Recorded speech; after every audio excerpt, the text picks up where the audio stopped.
You know what the Quran is called in the Quran? فَآمِنُوا بِاللَّهِ وَرَسُولِهِ وَالنُّورِ الَّذِي أَنزَلْنَا. Believe in Allah and His Messenger and the light that we sent down. Allah calls the Quran light. It's not an accident. He calls it light because my engagement with Allah's words, that's Allah talking to me. It's not just a book. It's not just something I recite. It's Allah talking to me. When Allah talks to me, then that light inside me gets stronger. Because that itself is light. Those words themselves are light from Allah Azza wa Jal. My iman will be restored.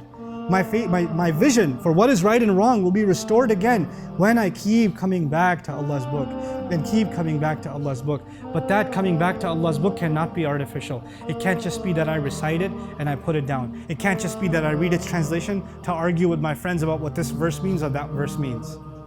It can't be for that. It has to be, Ya Allah, I need light for myself. Give me light in your words.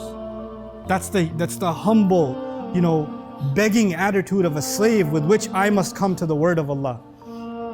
Even the word of Allah, subhanAllah, it's the word that's supposed to make me humble. Today, you and I approach it as something as a tool for argument.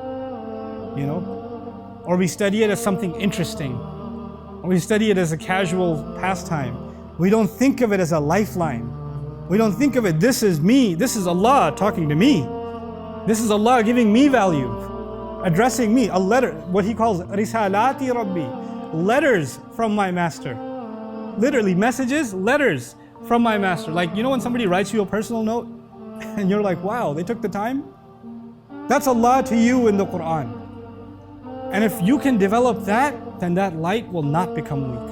Allah will not let it become weak. May Allah Azza wa Jal connect us deeply, our hearts with the Quran, and maintain that source of light for us.